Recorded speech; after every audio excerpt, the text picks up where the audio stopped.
Burger जानाया गोथाव नङा मालाबा मालाबा सानो गारि सालायनायखौ गारनानै खानाय सिननायसो खामानि सोलोंसै नामा सानो। दासि लादेरबाय जोंनि दासि आं न'आव लांनो लादों 75 बे मोनसेयावनो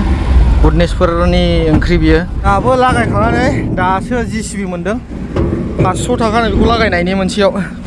आं दा निजला पिकनिक स्पटआव दंफैयो। स्पटथ' जाथ'वाखै जागोन एबाराव माने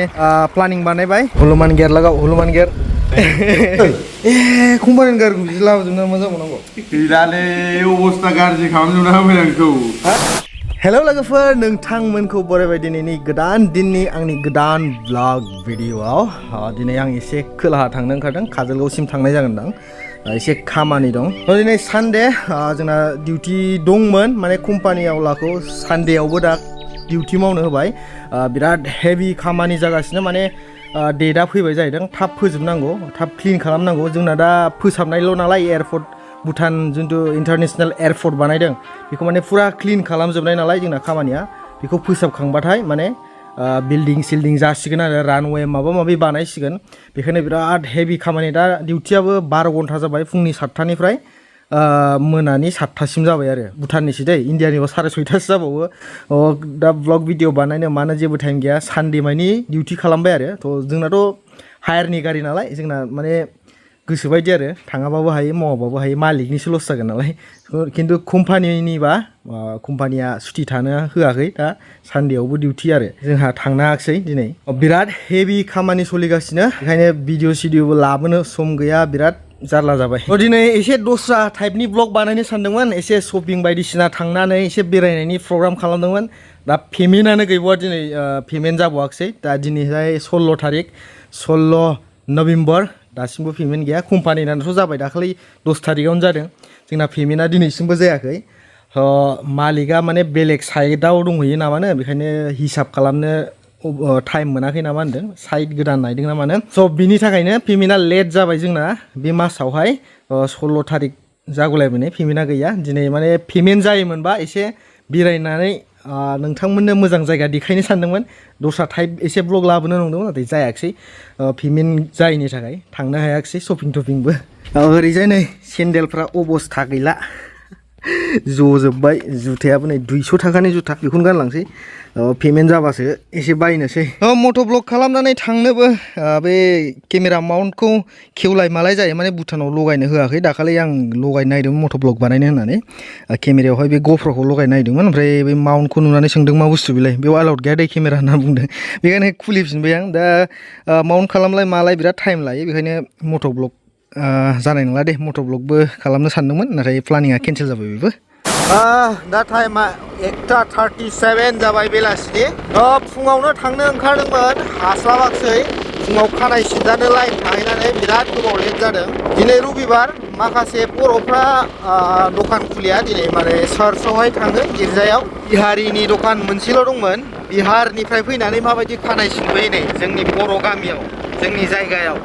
ओमफ्राय जोंना खामानि आन्दायलाबायो मा मावनानै जाबावनो मा मानो होनो बिसोर गुन गोजान गोजाननिफ्राय फैनानै बाहाय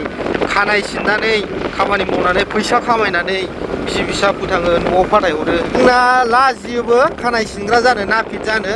दंसै नाथाय बर'फ्राबो बिराद दंसै होमबाबो लाजियो। दा बिसोरो खानाय सिननायजों लोगोसे फेस वास आरो मालिस खालामना हरो हेड मालिस बडि मालिस बिदि खालामना हरो। आंथ' बे बिहारिनावल' सिनजायो खानायखौ मानो होननानै बुङोबा मालिस खालामो बियो मोजां बरियानो स्ट्रेस फ्रि जायो एसे खर' सानाय टेनसनफ्रा एसे फ्रि जायो आरो। दाख्लैहाय मोनसे घटना खोनाखांबाय आं माने जौ लोंनायमोन आरो खानाय सिनग्राजों माने हेब्बाय थादों आरो बिदिनो उल्थां फाल्थां खोथा बुंबाय थादों। नों सासे खानाय सिनग्रासो बयनिबो गिदिर उन्दैनि खर' दांग्रा नों एसे जोंखौ रेसपेक्ट खालामनांगौ बेफोरबायदि होननाय खोनादों आरो आं। बिराद रागा जोंदों आं खोनानानै। बेखौ बिस्रा मावनानै जादों एसे मटिभेसनसो खालामनांगौ डिमटिभेटसो खालामना होदों। बेबायदिबाथ' मावनो गोसो जायाना सोरबा सोरबा लाजियो बर'फ्रा दासिमबो बेखायनो खर' दांनांनायखौ बिराद असनमान साननानै लायो आरो बिराद जाम्बा जाम्बा दंथारो दाबो। बिसिबां इनकाम दं खानाय सिननायाव बयबो मिन्थिखायो नाथाय खस्थ'बो दङ। खस्थ' खालामबासो फिथाइ मोनो बेनो आरोना। दिनैथ' बे जोंनि सान्तिपुर एरियायाव सानडेआव बे बिहारि सासेल' जायो गैयाबाबो 20-30 जनसो आरामसे बिनाव खानाय सिननो फैगोन आरो दिनै रबिबार बारायाव सासे हाजिरा लानानै आरामसे सिनजोबखायो मोनासिम 7थासिम थायो आं डिउटि गनानै फैबाबो लोगो मोनफैलायो आरो बेबो मोजां दे बिजनेसा खानाय सिननाया माने खामानि रोंनांगौ खानाय सिननायना सिननायल' जानो नाङा बिदिनो फेस वास बायदिसिना खालामनो रोंनांगौ आंथ' मालाबा सानो गारि सालायनायखौ गारनानै खानाय सिननायसो खामानि सोलोंसै नामा सानो माने जोंनियाव बिदिबायदि रोङाना फेस वास खालामना होनाय मालिस खालामना होनाय बेफोरबायदिखौ रोङा बेखायनो मालाबा गोसोबो जागारलाङो आंना फाइनालि बेंटल बाजार मोनफैबाय काजलगाव थांनाय जानाय नंला बायदि जाबाय एसे प्लानिंआ सोलायबाय ओमफ्राय आंनि बाव बार्गार लानो नागिरदों बेकरियावहाय बेंटलनि बियो मेडामा बार्गार बिहरनायखाय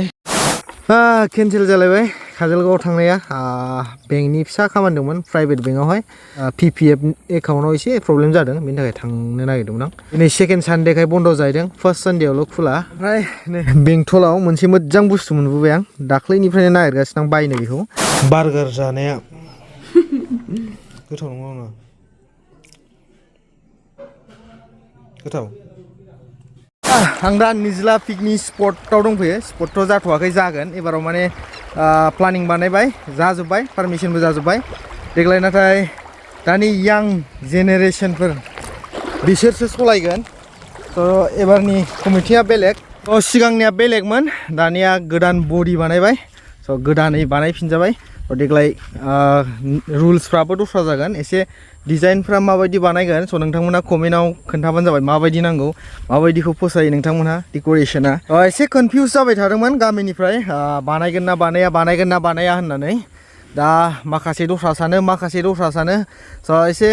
डेभेलपफोरखौ नायोबा बानायनायानो मोजां दा ओमफ्राय बे गोबां माने गाज्रि आखुनि मानसिफोरबो थायो बिसोरबो गुबुंले बानायफैयो बिसोरनि थाखायनो बरनाम जायो स' बिदि गिदिर बरनामथ' जायाखै दिनैसिम मोजाङै मोजां सोलिनानै थांबाय आरो एबारावबो मोजाङैनो मोजां सोलिलांबाय थागोन होननानै आं सानो स्ट्रङै माने कमिटिया सलायदों सिगांबो आरो एबारबो आरो बांसिन स्ट्रं जानानै आरो सलायलांबावगोन सोरबा बेबायदिनो मानसि थायो माने लोंनानै जानानै गावनि डिसिप्लिनखौ मेनटेन खालामनो रोङा हगारसारलाबायो उन सिगां जेबो साननाय हनाय गैया माने लागाम गैयै खोथा बाथ्रा बुङो स' बेफोरबायदिबो मानसि थायोना बिसोरनो माने गुबुंले बानायो आरो बरनाम खालामो दिनै बे पिकनिक स्पटनि थाखायसो निज्लागुरिखौ सिनायदों दिनै गुवाहाटि मानि बरपेटा बेंगल मानि मिन्थियो निज्लागुरिखौ थानांगौसो आरोना पिकनिक स्पटआ ओमफ्राय खिन्थु मेनटेन खालामनांगौ मोजां बिदिनो दिनैसिमथ' जेबो प्रब्लेम जाफेराखै बेहाय मोजाङै मेनटेन खालामनानै खुंलांबाय थादोंमोन बै गोजाम कमिटियाबो एबारावहाय गोदान कमिटि जाबाय स' बेयावबो गोदान कमिटियाबो माने मोजाङैनो सामलायलांगोन आरो हाय गाइस सानथामनि उनाव भिडिअ स्टार्ट खालामफिनबाय पेमेन्ट मोनाखैमोन ओमफ्राय दिनै मैयाहाय मोनबाय पेमेन्ट मोननानै जों दिनै लेप पेमेन्ट मोननानै ओमफ्राय जों बेरायगासिनो दिनै गेलेफु टाउनाव होइन ओरै टाउन सिङाव हाबनो नागिरदों बेदर लायनो नागिरदों माने जोंना गारिया दाला लगायनो होजोबदों दा दाला लगायनो फैदों जोङो माबायावहाय वार्कशपआवहाय थ' कम्पानि सिङावथ' वेल्डिं मिस्ट्रि गैया नालाय ओंखायनो गेलेफु टाउनाव लाबोनानै दाला लगायहोफैदों आरो जों गारिखौहाय दा नै टाउन सिङाव दङ ओरैजाय बेदर लायनो थांगासिनो बेसेबां दामथाय बेदरा भुटानाव नायनि र' हनुमान गेट लगाव हनुमान गेट मेकारनिकनि गारि बियो नै मेकारनिकनि गारिया माबायदि जायो एक नम्बर ट्राफिक जाम भयो ओरै पुरा अभारटेक खालामोना दै टाउन सिङाव नै पुरा सिनाव दोनजोबनांगौ गारिखौ ओरै अभारटेक खालामबाथाय डाइरेक्ट फाइन लाखायो पार्किं खालामबा नै मोनसे सिन दंजोबखायो बे सिननि सिङाव थाजोबनांगौ आरो साखाया बे मासाव राजानि बार्थडे मा बार्थडे जानानै पेमेन्टआ लेट जाबाय मैयासो हाबदों एकदम 20 तारिख जागुलायबाय हलिडे माने बेंकआनो बन्द गोजा आरो ओंखायनो पेमेन्टआ हाबाखैमोन हाबबाय मैयाहाय दा GMC बिराद स्ट्रिक्ट जाबाय गेलेफु टाउना एसे दाय मोनबाथाय फाइन खारो फुल क्लिनिं जेबो खास्रा मोनसेबो गारनो मोनला टाउन सिङाव पुरा ओरै लांदां खालामजोब्बाय नै मा बानायसिगोन बाहायबा पार्क बनाउँछौला यानि एकदम साजायनायल'खासै आरो बरिया GMC नि आन्दाराव नालाय दा बे जोंनि एयारपर्टआबो GMC नि आन्दारावनो ओरैजाय मैगं बाजार ए आजसे दासि फाउँछौला नैबाव दंजोबो नै दामफ्रा रहित फिसनो 300 काटला 400 पांकास फिस 280 मा दं नै ओमफ्राय चिकेन बयलारानो 300 टाका केजि भुटानाव आरो बेदर मटन 700 टाका मोसौ बेदरसो जागोन बेयो 700 टाका केजि ओरै बेदर दखान जोबनाय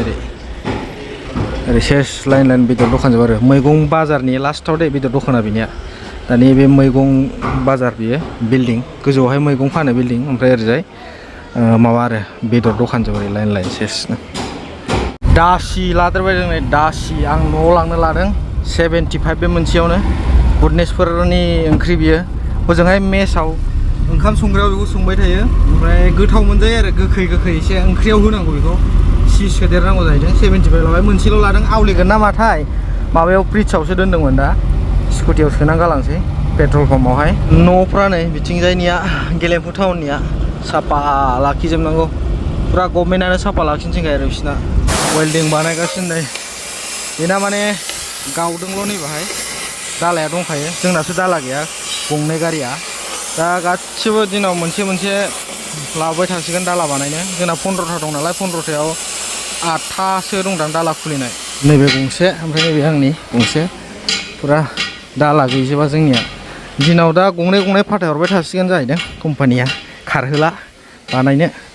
फाथायहरसेयावबो बानायाबाथाय गैला आरो आउट गारिया मालिकनिसो नालाय कम्पानि नङा नै बिदि थिखोनानै लाबोदों जा खस्थ' दिरुंबो गैयामोन दहाय दलमा वार्कशपनो बियो दलमा गेलेफु टाउननि बे आंनि नैबे अर्जुन कनस्ट्राक्सननि भारत बेन्स नै जों गोदो सलायलाबायोमोन अर्जुनावबो नैबे गंसे आइचार दा बेनिखौनो वेल्डिं खालामग्रोगासिनो मा एबसेन्ट दिनै 3 घन्टा दाला लगायाबा खारहोला गाबोननिफ्राय मोजां बानायजोबनानै लाखादो आरो दहाय पेपार होदोंना मा गारिया गाज्रि थिग होनांगौ जाहैदों मिथिबाय आं दा नै उन्दुगासिनो बरियानो ओमफ्राय ओरैनो जोंना मेनेजार सारा बाव दङ ओमफ्रायहाय टाइम पास आरो जों दसे माला हागोन दाबो गंसेखौनो हाया नै माथो ने मोनासिगोन नोंना बाननानै थांग्रोनांगौ ना गारिया थाबनो थांगोन कम्पानिनि गारिखौ बिदि लाबोजोबना मा जाबावनांगौ गैलालै अबस्था गाज्रि खालामजोबना होबाय आंखौ आरो गंसे फैदेरबावबाय नै सानफ्रामबो गंबैसो गंब्रै जाफैबाय नै कम्पानि जों सासे मालिकनानो क्या बात कर रहे नोंसोरखौ जाहोआबा जोंखौ जाहोयोब्रा बेदर मोनजावो जों मिरामिस रग' मोखां नायदाव जानांगौ जोङो जों रायबावनांगौ हेद आबो फिउनसै राइट होनोलै सानैजों थाबायबाय थानाय नंखायनो आंखौ दासो नैबेखौ सोलायनो नागिरदों बेना मोननाय जाजोब्बाय माखासे खामा बे वेल्डिंआ जाबाय दा नैबे लकखौ सोलायनांगौ नै मा होनो बेखौ साइकेल फिनिखौ बेना बेन खालामनानै दोननायसो ओरैनो रड सोनानै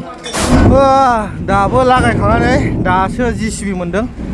500 थाखानो बेखौ लागायनायनि मोनसेयाव गंनै दं दा गंसेथ' दाला दंजोबखायो जारलाथार नै दिरुंबो गैया दासो नागिरनानै लायबाय दाला लगायनाया दासो गारि बायदि नुबाय नै जि मोजां मिलायखाबाय वेल्डिंल' खालामनांसिगौ बे साइकेल फिनखौ मोनबावासै नै साइकेल फिनालाय दङनो दा बेयाव दाम बारानि थाखाय लागायासै एसे खेबथा जोंना मेनेजारा माने बावबो फिटिं नै बेक लाइटआबो मोननैबो जोंबाय ब्रेकनिखौ बानायनो हायासै ब्रेकनि लाइनखौ नागिरबाबो मोनासै नैथ' आं दाख्लै हारसिं फिटिं खालामदों दा बेखौ बल सोलायबाय मोनसेखौ दासो मोजां नुदों नै Hey guys, good evening. Finally गारि सारि बानायखांजोबनानै नै फैबाय थांगासिनो दा देवसि दालां बारबोबाय बिराद टाइम लाबाय गारियाथ' फारसेल' लक जाबाय फारसे जायाखिसै थ' बे ब्लग भिडिअखौ एसेयावनो फोजोबनोसै नोंथांमोना भिडिअखौ मोजां मोनदोंबा लाइक शेयार साबस्क्राइब खालामनानै थांबानो जाबाय थ' बिदिब्ला लोगो मोनसिगोन नेक्स्ट ब्लग भिडिअआव जै बर' हारिनि